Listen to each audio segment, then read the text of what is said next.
I care less about how he acts as a person, like as an asshole. I think he's just not competent. I don't think he has the attention span to be competent. But January 6th changed even my calculation of the damage this cat can do.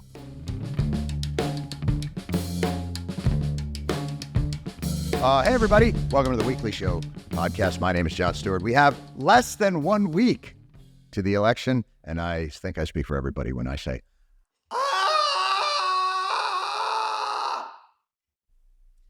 I really hope that did not kill you in the microphone. I tried very much not to do that close enough to the microphone that would cause any of you pain. I don't know what's going to happen. I am doing the thing that I swore I was not going to do, which is neurotically clicking on every single possible, this is how this map could go on. This is how this map, I'm looking up local news in Hazleton, Pennsylvania. I'm losing my fucking mind. But I'm not going to fall into the trap. It's one day. We have to work at this every day, no matter what happens. I'm just going to keep telling myself it's not just about one day. And, but everybody out there, I feel like the country is lit up. People are going to get out and vote.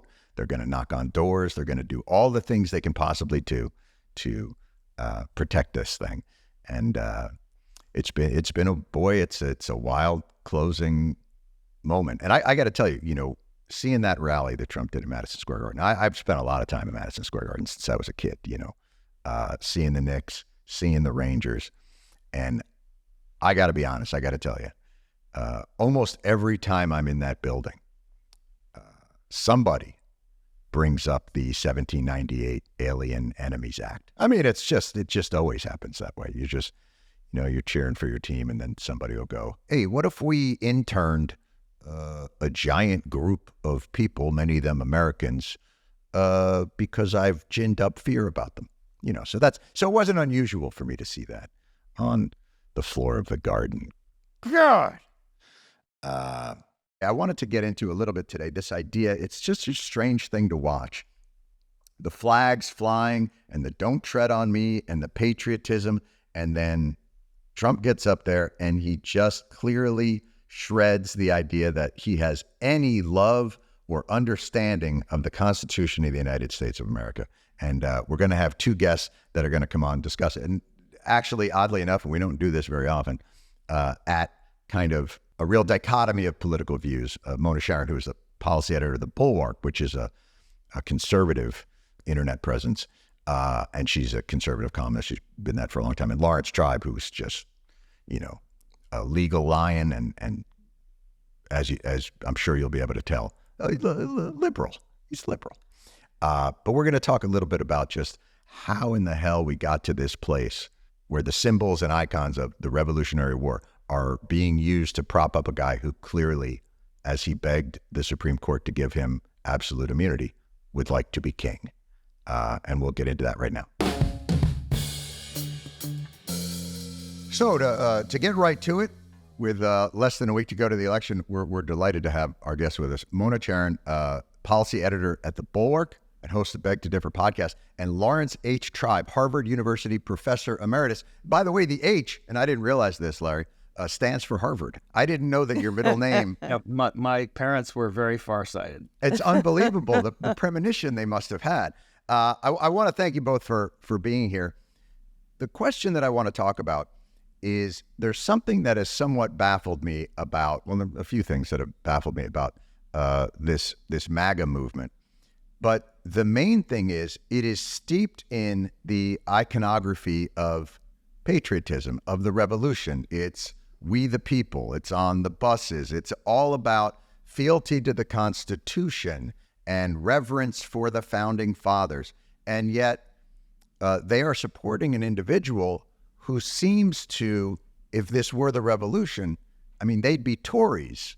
He wants absolute immunity for the president. It seems to fly in the face of everything that they feel is the foundation of their movement. And I'm not saying, oh, don't support Donald Trump or don't support MAGA. Do whatever you want. That's America. You vote for who you're going to vote for. But don't couch it in constitutional admiration. So I want to get your thoughts on that. And Larry, I'll start with you, and then we'll go to Mona. Larry, what do you think? Well, it does seem to me kind of obviously hypocritical. The Constitution, to the extent it represented anything, represented a rejection of a petty tyrant, rejection of rule over the people rather than rule by the people. But that's nothing new. I mean, throughout our history, the iconography of constitutionalism and the trappings of patriotism have always provided a kind of patina of legitimacy. We share a language in which we claim to have certain ideals. Each side, I think, believes the other side is abusing that language. I don't myself have any doubt which side is really guilty of the abuse, but I don't expect people to believe me just because I say so. You're a professor emeritus. I think we have to. I think the law is we have to believe you because you say so. I think that's the rules-based order that we've been talking about. Mona, you famously, on the conservative side, is this something that, as Larry said, you've seen before? Is this a new development on that side? What do you think is going on? Okay, so first of all, I want to thank you for inviting me on. There are only a few days until the election. My anxiety level is so high, and it is so good to be with someone who can make me laugh at this moment. Thank you for the invitation. Oh, you mean me? I thought you were talking about Larry. Okay, yeah, no, I'm delighted to be able to do that. Mona, first of all, let me say I so appreciate the anxiety that everybody is feeling. It's a constant. What's going to happen? We don't know. The thing that I always keep saying is we are almost in a Pavlovian response to this one day as the day. And the thing I always say to people is it could be a day that goes your way, a day that doesn't go your way, but it is not one day. The work that you do, the work that Larry does, the work that everybody tries to do is it's day to day. I try to tell people, like, don't get so wrapped up in that day. Just remember, you got to keep fighting no matter what. That is absolutely true. Yeah. It's also good life advice, never to get too high or too low, no matter what fate sends Right, the your roller way. coaster. Exactly. Yes, exactly. All right, so let's talk, to answer your first question, Yeah. I want to talk a little bit about the right, and then I want to talk about the left. So Please. regarding the right, we just saw this vulgar festival at the Madison Square Garden. Right. Which, put some of us in mind of another rally at Madison Square Garden that happened 1939. In 1939, that was sponsored by the German-American Bund, which was an American Nazi organization. And it had a lot of Nazi iconography. There were swastikas, but the big portrait at the front of the hall was a 2-story high image of George Washington. Right. Because if you're going to have an American fascism, you're going to have to draw upon American iconography, American history, American symbols. And so that's interesting. That was the most glaring example of how you can distort American history for obviously anti-patriotic ends, but claiming patriotism and all the while. And that is, I think, what we're seeing also these are not American Nazis, but they are certainly fascist adjacent, the MAGA movement. And they too invoke patriotism for something that is anti-patriotic because, as you say, and as Professor Tribe said, they don't respect the Constitution. They want to bury it. Trump himself has said that the Constitution should be shredded in order to put him back in office. This was in 2022, et cetera. Right. Okay. So I just want to ask real quick, do you think, is that then a cynical manipulation? Because I would say that there is a sincere belief amongst many of the people that follow it that they are following in the footsteps of George Washington. They don't see either the hypocrisy. They see it as foundational. I wonder, is it a cynical manipulation from those at the top designing this stuff? Do they say, for this movement to take place, we have to have it steeped in some kind of patriotic or constitutional hierarchy, even as we're saying we're going to, as you said at the rally, 1798 Alien Enemies Act, we're just going to intern people. Yeah. So whether they're cynical or not, with all due respect, I'd rather not get into that. I mean, Right. then you have to go down the road of how much history does Trump really know? It doesn't matter. Yeah, I don't think it's a lot. Yeah, it doesn't matter. The fact is, it is out there to be exploited. And now I want to turn to the left. Yes. Because I think the left has made a mistake in this country, which they are now in the business of correcting, in my judgment, of being suspicious of patriotism, of finding patriotic talk cringe-inducing, more comfortable as critics. I'm a big consumer of NPR, and every single day it is this marginalized group or that marginalized group, and this sin that was committed by the United States 50, 100 years ago, and that crime against this or that group. Almost never. In fact, one morning I was listening, and it was they were talking about a program to help the Inuit people in Canada that was run by the federal government and how successful it was. And I thought, is this NPR? I mean, this is a positive story about something that was done by the United States. I don't know what I'm listening to.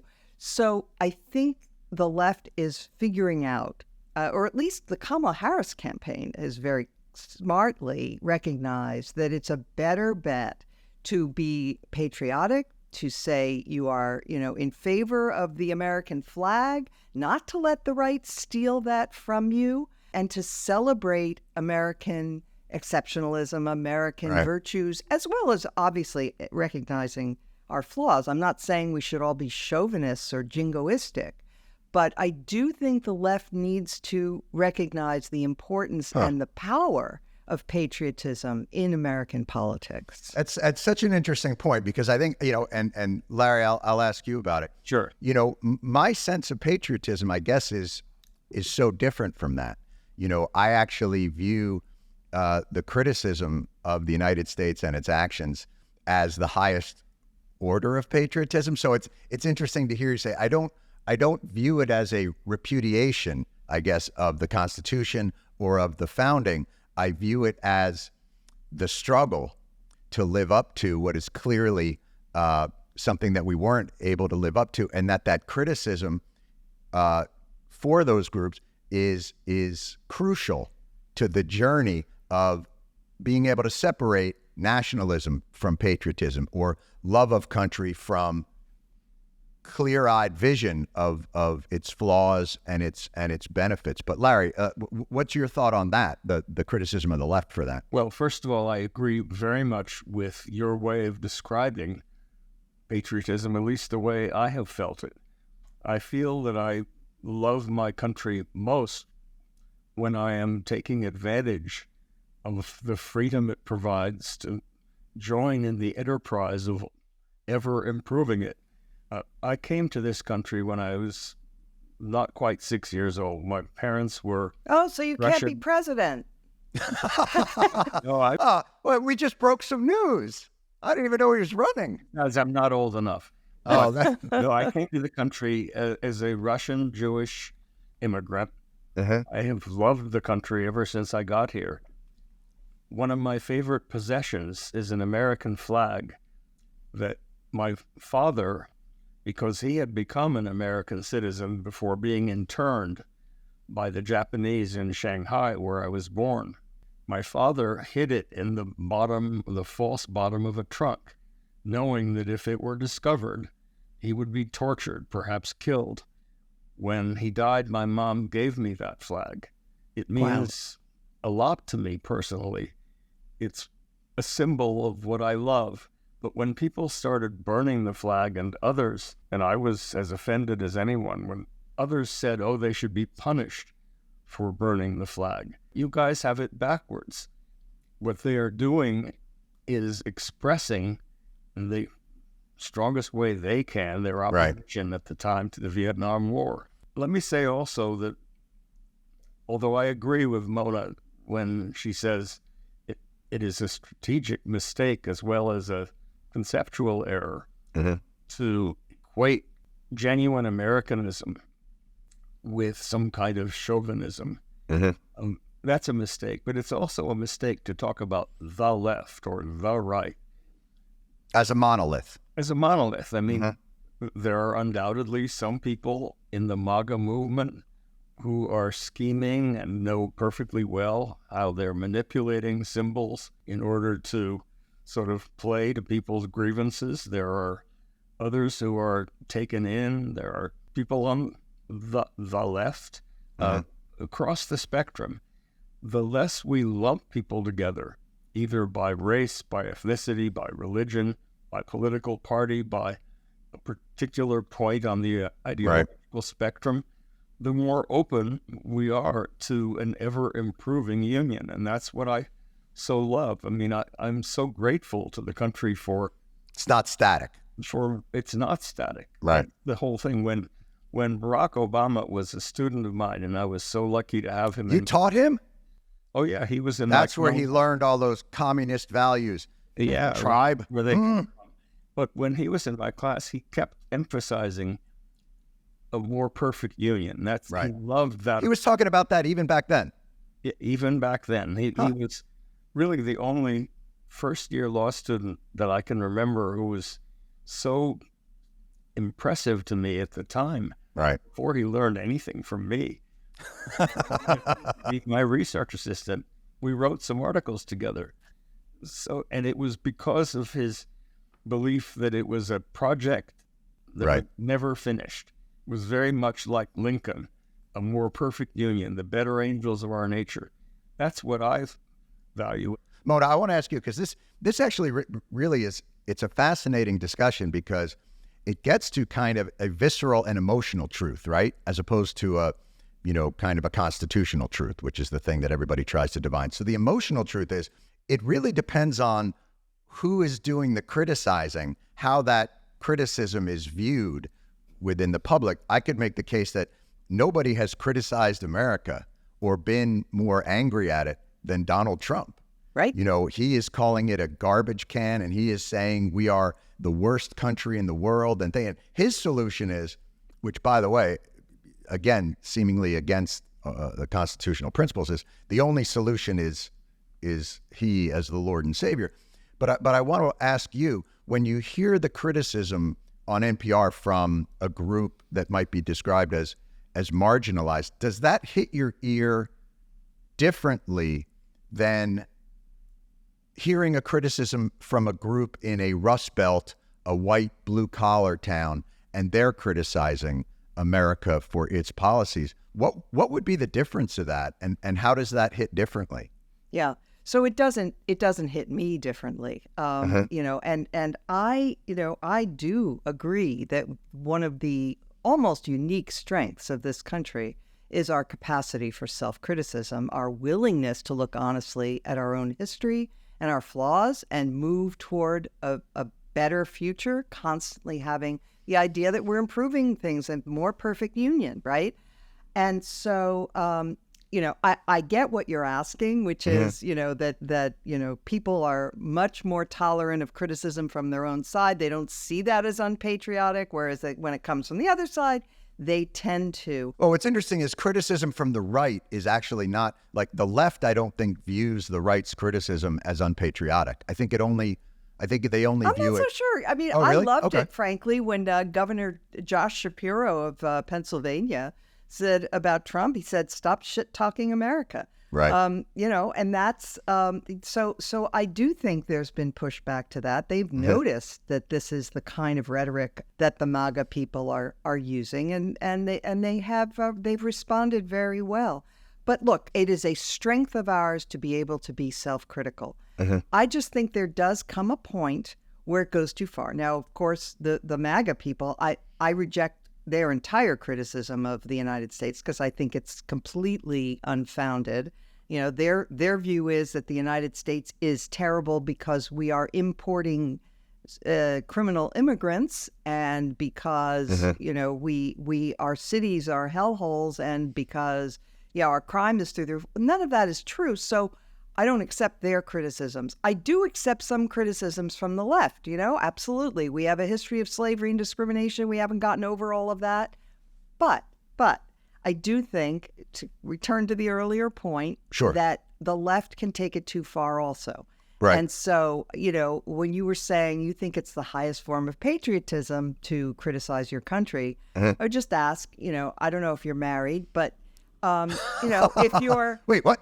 if your spouse Yes. your spouse was constantly pointing out everything you do wrong, all your flaws every day, just a constant litany of the things you've done wrong today, the things you did wrong years ago, etc. And then you say, why are you always criticizing me? You must not love me. And the response is, this is the highest form of love. Okay. Can I tell you something? What a great analogy, because it's about a relationship, right? It's about building a relationship. And Mona, we're going to get into whatever relationship issues you're having, because that analogy, I don't know where that came from, but all right, I'll accept it. Apart from the very good substantive points that Mona makes, there is an asymmetry of sorts, and that is, I think it's fundamentally different when you are trying to erase the past, Well, and when you are trying to say something meaningful about it. Erasing history, erasing fact, moving into an unreal world of alternative fact. That feels to me to be fundamentally wrong, regardless of the purpose or orientation that it reflects.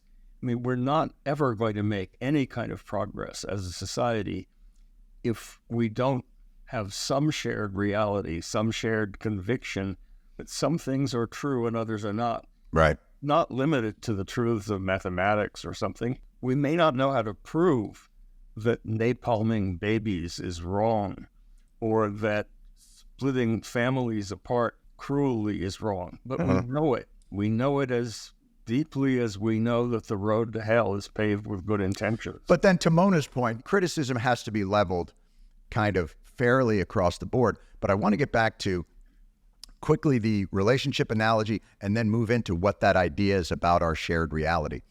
In the relationship analogy, I think on the right, the difficulty that I have with the way you describe it, and I think you're right, it's exhausting at times. But one of the differences is, in a relationship, if I were to get a criticism and immediately say, I've never done that, and I'm going to make it so that you don't love me unless you tell me I'm great, and I'm going to deny that it ever happened, and I'm going to tell you that you're playing the victim and you're gaslighting. And I would suggest that on the right, that is kind of what has happened. I mean, you look at Florida and they say you can't teach the 1619 curriculum, which hates America. It doesn't hate America. It's explaining how we got here with our relationship to the African-American community. So while the point is correct about, like, yeah, a relationship would get tiresome, I'm just saying what plays into that is not just the left's criticism. It's the right's ability to gaslight, to say, to deflect, and to never admit that there are communities who have suffered disproportionately. Yeah. So can I just respond to something Larry said? Because Please. I think it's important. So he made the point that we have to be able to have a shared reality, which I 100% agree with. But then the examples that he gave, that you gave, Larry, those were moral arguments about whether something is immoral or not immoral. And I think before we even get to that point, we have to deal with the problem of just complete gaslighting and disinformation. The fact is that the message of MAGA is things like immigrants are committing disproportionate amounts of crime in this country, and you're not safe because of all these criminal immigrants. And it's just false, okay? There are immigrants who commit crimes, but all the data show that immigrants are less likely to commit crimes than native-born Americans. And you can see why that would be. People who come here, especially if they're here illegally, for the most part, want to keep their noses clean, stay out of trouble. And that is borne out by the data. But we, in our current polarized moment, one of the biggest problems we face as a society is trying to break through these silos of misinformation and deal with reality so that then we can have a debate. After we've established what the facts are, then we can debate what the right thing to do is. How do we go about establishing what the facts are? The trouble is, when I talk to people, and I try to find them, who say, no, you're wrong, crime is at an all-time high. In fact, more crimes are committed, serious crimes, by immigrants. And I say, where do you get that idea? And they say, well, and then they point to some silo, and I point to my silo, and I say, mine has empirical evidence behind it, and they say no. In the end, we are debating the sources of authority. We don't have direct first-hand knowledge ourselves of what's going on the streets. And so each of us starts with some assumptions about what is a trustworthy source of information. And it's very hard to crack beneath that surface when authority is questioned, when elites, for good reason, are regarded as sometimes suspect. Right. With skepticism, certainly. Yeah.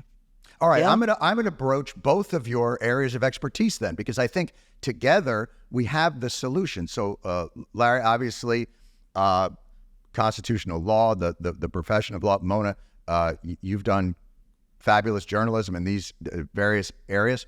So here's maybe the answer. Who litigates the parameters of our shared reality? And I use the word litigate purposefully because to a large extent, our court system is the one place where reality has standards of evidence, has things that hold to. Now, you can be cynical about the court system and the way that it functions and all that, but at its core is a series of principles that helps you litigate, not speculate, which is what our media tends to do, speculate into the future. What will this mean for 2028, blah, blah, blah. What if our media relentlessly litigated those parameters of our reality? And isn't that something that could earn the kind of authority and trust that you're talking about? Mona, what do you think of something like that? Well, this is the great challenge of the next several years, I think, because we are floundering at the moment in this new media environment where there are so many sources of information and there are so few gatekeepers now that are trusted. And so people choose their own adventure and choose what to believe.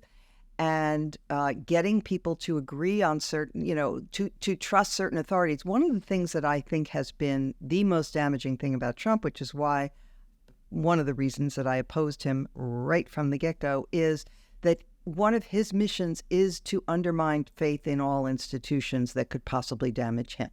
So whether it's the intelligence agencies, the press, the military, the courts, and the election system, everything that could possibly. And so when people lose faith in those institutions are not perfect, obviously, and they're not, they make mistakes. But what we have to manage to have a conversation about in this country is people say, I don't trust institutions, but they do, and they have to. They would not get up out of bed in the morning if they didn't, right? You look at the letter grade on a restaurant. You walk in there and say, if that thing's got a C, I'm not sitting and eating there. But if it's got an A, I believe that I won't get sick. They open the tap to drink their water first thing in the morning. They trust the institutions that the water is safe to drink. They get on an airplane. All of these things require trust. But trust is built up over experience. Larry, I'll ask you. So let's talk about election denial, okay? 2020 was rigged. Anybody who represents Donald Trump can go on any cable news network or on Twitter or on Facebook or whatever and make the case it was rigged, it was this, the cyber ninjas say this, all the votes were taken. Where does it fall apart? Where does that reality fall apart? In court. When they tried to litigate it, it fell apart. Don't we have to set upon a project of litigating these realities?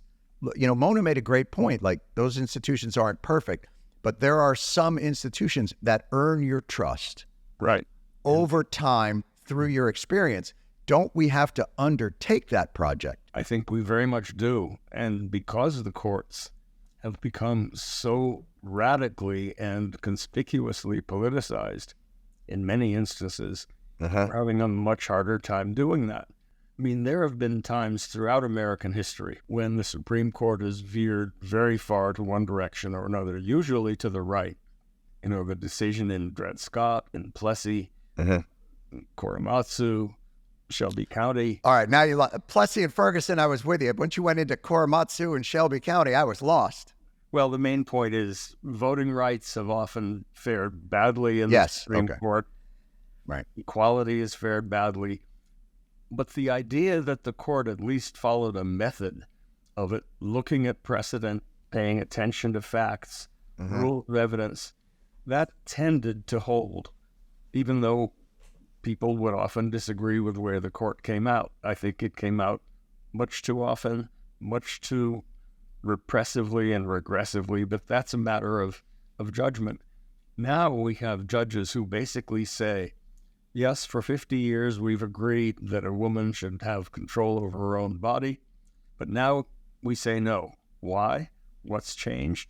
We have the votes. The idea, and the dissenting justices in Dobbs made it clear, the idea that it's just a matter of counting up the votes and that there is no method to the madness, that undermines an important function of the judiciary.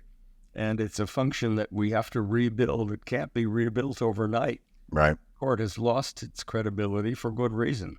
Mona, what in your mind, what are the guardrails anymore then? What are the things that tether us? Before please, getting go to back, the go back, guardrails, go back. can I respond to that? Please, because, please. I think, people can differ as to whether Dobbs was rightly decided or Roe v. Wade was good law. But I think it's important to keep in mind, leaving that aside for a second, it's important to keep in mind that of all the institutions in our society, all of whom were stressed during the Trump presidency, the one institution that I think held up best was the courts. I agree. You had every single one of those cases, with the exception of half of one, that went against Trump. Judges that Trump had appointed wrote searing opinions saying, you can't just come into this courtroom with nothing. Facts matter here, and the law matters, and arguments matter. And that was a reassuring moment for the strength of institutions. And frankly, when so many others had failed the test, certainly the entire Republican Party, with a few notable exceptions. And so I think that we need to build on that. We need to remind people that the courts actually performed very well when put to the test. I'm not sure how it would be if Trump is reelected. God forbid Trump is reelected. I think we may find ourselves with a lot of Eileen Cannons. And judges will no longer feel emboldened to do the right thing. They will think, well, the voters chose this.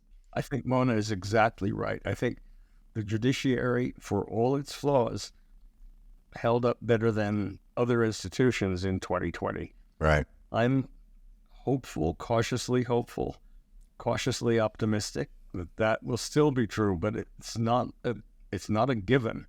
Just this morning, the U.S. Supreme Court, in a crazy case from Virginia, where Governor Youngkin asked the court to cooperate with the suppression of certain votes because of the so-called danger that non-citizens were voting. Wasn't that it's on a suspicion of a person not being documented? Isn't that what if you have a suspicion of it, you can remove that person from the voter rolls? What I think the court did today indicates, not that it's going to go badly this time necessarily, but if it won't, it will not be for want of trying. There are 6 justices on the U.S. Supreme Court that, given the flimsiest excuse, might look to find another Bush v. Gore opportunity. And I do worry about that. I think the trajectory is not all encouraging. Things looked better in 2020, than they look to me now, with the Eileen Cannons populating the country and feeling their oats more fully. Right. Well, I think Mona's point too, of if they got that victory, they might think, oh, this is the direction that we want to go. And I think my point was, we take that positive part of how the courts had earned that authority, and we try to apply that methodology into these other systems that we have to help rebuild that kind of trust. Because and then getting back to our kind of original premise, if the guy at the top can pick and choose his constitutional pleasures. He loves the Fifth Amendment. We've seen that being used quite frequently. But, I've seen the right fetishizing free speech. Free speech is under attack in this country. Trump is the only one who's out there saying, I'm going to remove licenses from news organizations that I don't like. DeSantis is the only one out there saying, I'm going to make sure that teachers don't get a chance to teach the way they like. A guy in Oklahoma on the right is saying, you got to have Bibles in the school and you've got to do it. It seems to me that Trump Bibles. Trump, by the way, the $150 Trump Bible that's somehow like also a 3D hologram. I don't even understand what any of it is. But the point being, it does seem to be a choose your own adventure. And the only underlying principle is, does this help Trump? But I still believe Trump is merely a symptom of a government that's having trouble being responsive to people's needs.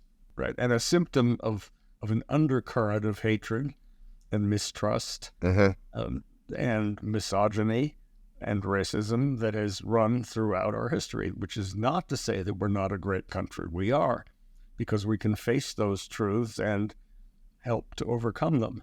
But it is to say that Trump is not a new phenomenon. He is simply a symptom. I think he's more than a symptom. I think he's both cause and a symptom, because he's had a capacity to, expand, it's an overused phrase, but to widen the Overton window of what is acceptable. And he's given a permission structure for people's worst instincts to come out. And it's hard to picture somebody like Ron DeSantis, who has lots of terrible instincts, including shutting down free speech or punishing a huge corporation that gets on the wrong side of him. Disney, right? That's, by the way, the antithetical to the conservative values that I used to, talk about for years as a conservative columnist. That the whole point was you don't want an overweening state using state power against private parties, even a big private party like Disney. But anyway, but it is hard to imagine somebody like DeSantis, creating a mob that would storm the Capitol on his behalf. But a lack of charisma. I would make the point that you said something earlier that I thought was really interesting, which is Trump has gone after and delegitimized any institution or organization that could hurt him. That strikes me as the genesis of Roger Ailes' project. When he was in the Nixon White House and he said, I'm going to create a news network so that they can't ever do that to Nixon or any of us ever again. And it's been a 50-year project of delegitimizing any think tank, any university, any news organization that may ultimately, and the irony of Roger Ailes was his ethos was, you cannot trust editorial authority anywhere while exercising almost iron-fisted editorial authority. So is this really, though, just a talented demagogue who came along when the field was seeded, I guess is my point. Yeah, I don't think it's either or. I think it is both. It's both. You're right. The ground was prepared. You had the Rush Limbaugh phenomenon. I mean, there were many things that were going on that prepared the ground for Trump. But he is, I think, uniquely poisonous. The courts are the slowest moving ships probably in the constitutional, executive, legislative, and judicial, because those appointments are lifelong. It's the slowest moving one to shift around. Are we in a 50 to 60 year cycle now that is moving it in the deregulatory and delegitimizing direction? Well, I think it's too early to say, obviously.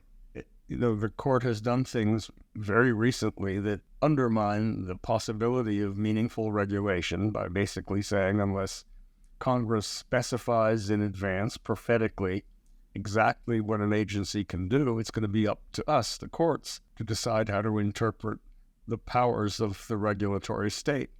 Whether that, in the end, makes the regulatory state more powerful, ironically, is impossible to say. But it does seem to me pretty clear that the courts, despite the slowness with which the wheels of justice supposedly move, are capable of moving at lightning speed when they want to. The Nixon tapes case was decided almost overnight.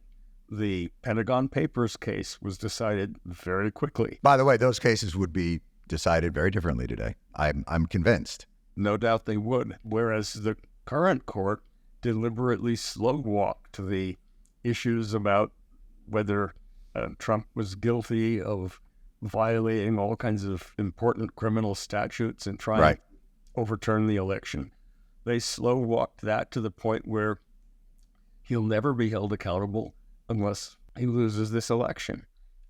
So they can move at lightning speed if they want and not otherwise. That's the greatest and least visible power of the courts, is the procedural power beneath the surface of the iceberg. And this gets us back to our original point, which is when the courts have a fealty to the Constitution, when the Congress has a fealty to the Constitution, as opposed to one man or one party, we see a much healthier system. The system is checks and balances. The founders, they thought it's going to be a fight between the legislative, judicial, and executive, not between political parties. But as political parties control those areas, what are the checks and balances that we have left? John, they realized that for all the checks and balances, character was going to be determinative. They said that a demagogue might arise, charismatic demagogue, with no fealty to the Constitution, no fealty to principle, but a clear willingness to bend power to his own ends. And it's almost as though they were describing Donald Trump in advance. Right. Mona, what do you think in terms of, on a more conservative viewpoint where you might look at it and have some sympathy towards lessening government regulation or moving some things? Where do you see the checks and balances? I mean, the court has basically said now corruption kind of doesn't exist unless it's a explicit quid pro quo. Money is free speech. Corporations are people. What are the checks and balances now in this weather system? So I do agree with Larry that it does that our system to some degree depends upon character, and that is something that has to be instilled from childhood, and it has been slipping in our culture. Are we nostalgic though? Were the presidents that came before us, were they really men of great character? It strikes not all me that of them. That's not what I all was of going to them. say. It No, strikes not me that all many them. of them were not, even the we- ones we revere. We had, we had Andrew Johnson, who was I'm not going to use an epithet, but he was a horrible human being. No, we've had our share of bad men. But I think you were referring to this, John, when you mentioned that the way the founders thought the branches were going to check one another didn't turn out to be right. Correct. They thought their own, that like the Congress's institutional concerns would trump party, and they didn't. So Madison got that wrong. Oh, well. But that was Madison. But they also built in others. The federal system, the fact that we have distributed power to the states and the federal government share power, it's sometimes been out of fashion. But when you look at how different states are protecting rights that other states refuse to protect, you have to say, it's not ideal. So, for example, it's not ideal that a woman who lives in Alabama has to travel to get an abortion because her state, but it would be and in worse. many cases not possible for that woman to travel. That is certainly true. But it would be worse if there were one law for the whole country and she had no, and there were no states to go to.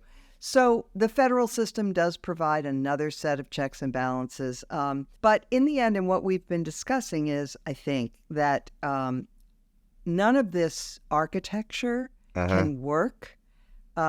Institutions are just people. And none of this can work without an agreed set of facts. And that's our biggest challenge going forward, is getting over this siloing, this poisonous partisanship where people just choose not to believe things that they find uncongenial. Right. And the more that and I have this with members of my own family where I have arguments with them and I say, where are you getting your information? And unfortunately, it's Fox and it's the Wall Street Journal editorial page, which I used to love. And those are the mainstream areas of misinformation. Correct. It's underneath that is a wild west of misinformation. Exactly. Right. And look, there were other periods in American history where we had really irresponsible journalism. We had yellow journalism at the turn between the 19th and the 20th century, responsible arguably for one of our wars. Right. And yet we did find a way to rise above that. I mean, there came a point where newspapers felt like they needed more prestige, and so they established prizes, the Pulitzer Prize. They established editorial boards that were going to be more responsible. They created the American Society of Newspaper Editors that was going to impose certain standards.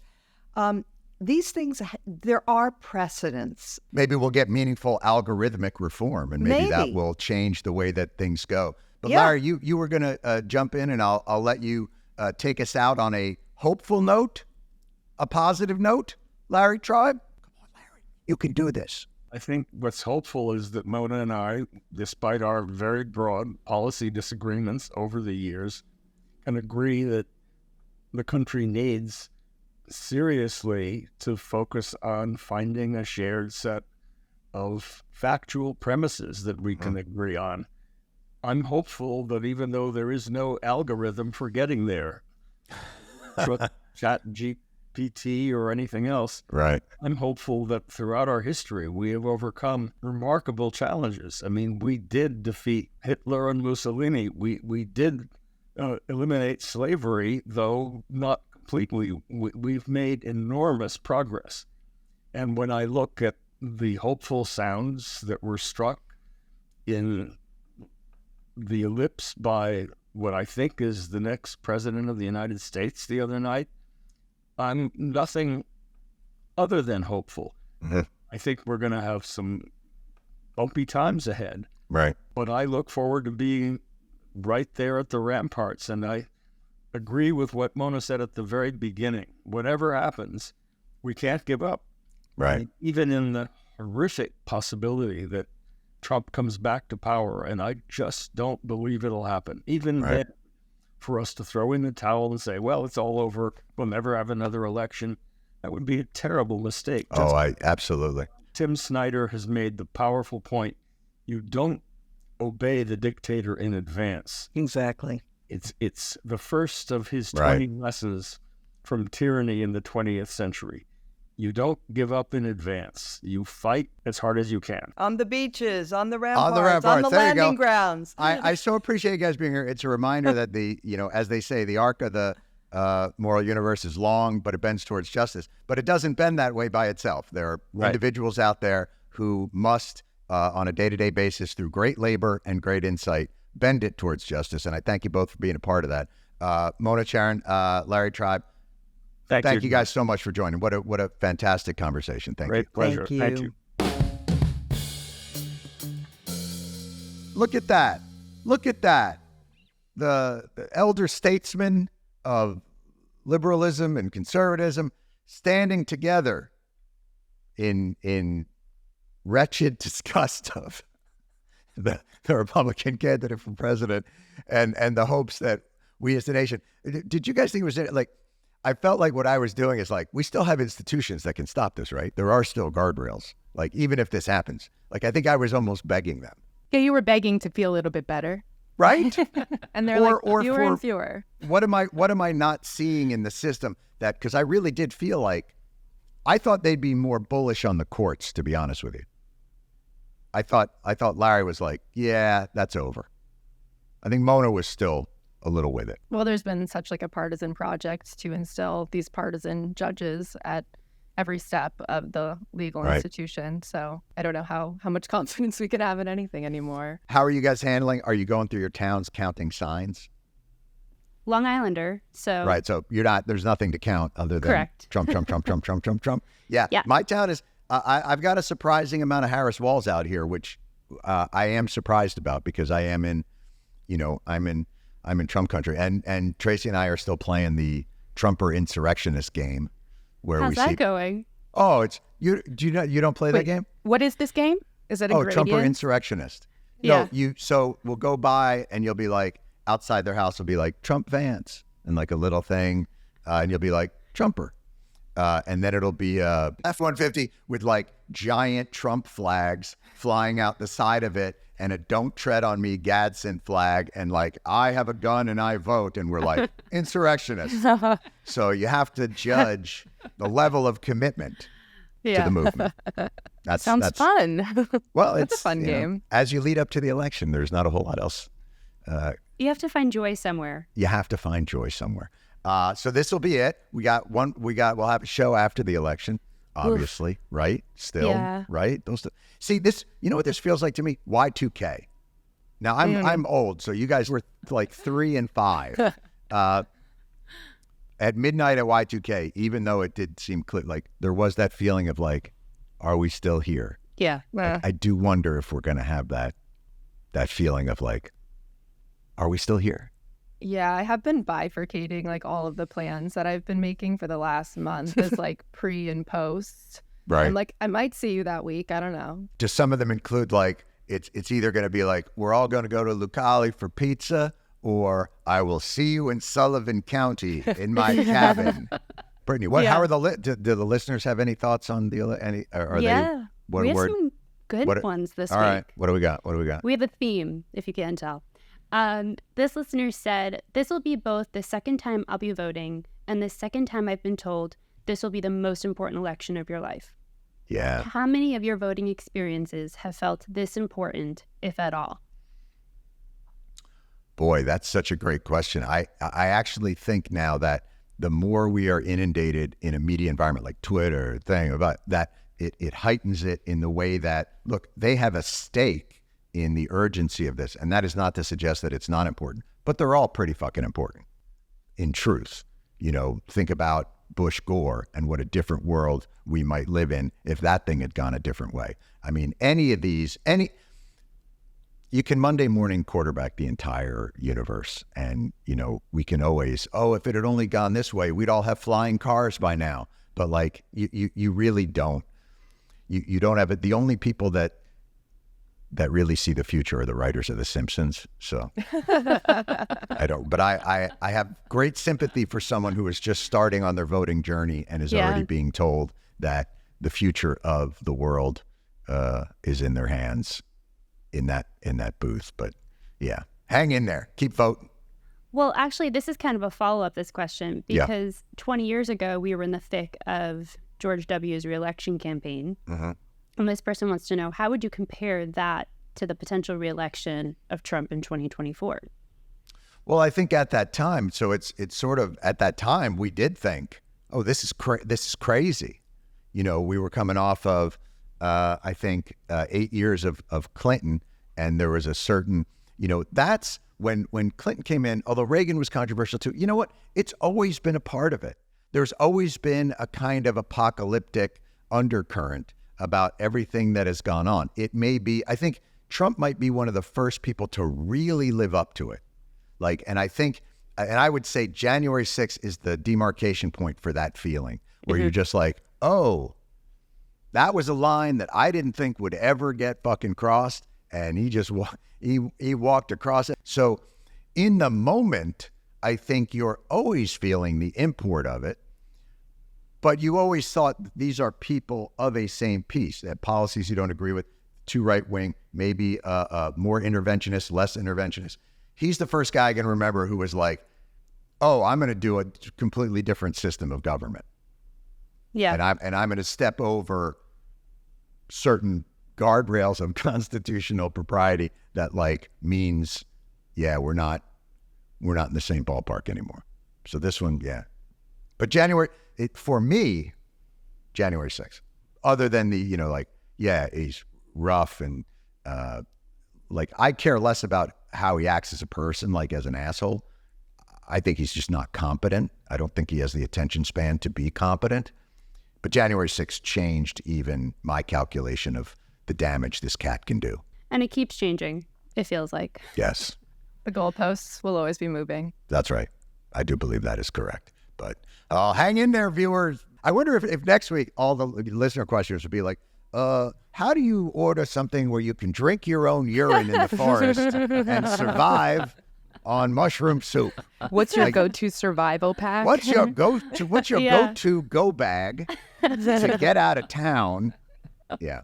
This one is what are your election night self-care rituals? What? I don't have self-care rituals, I don't think. Hey, I'll be working. And I can tell you I don't know if they're self-care rituals, but I'm assuming it's going to be, if I'm being indulgent, pizza and iced mocha lattes. It's not so much self-care as I need caffeine, sugar, and then something to absorb it. Comfort food is self-care. Boom!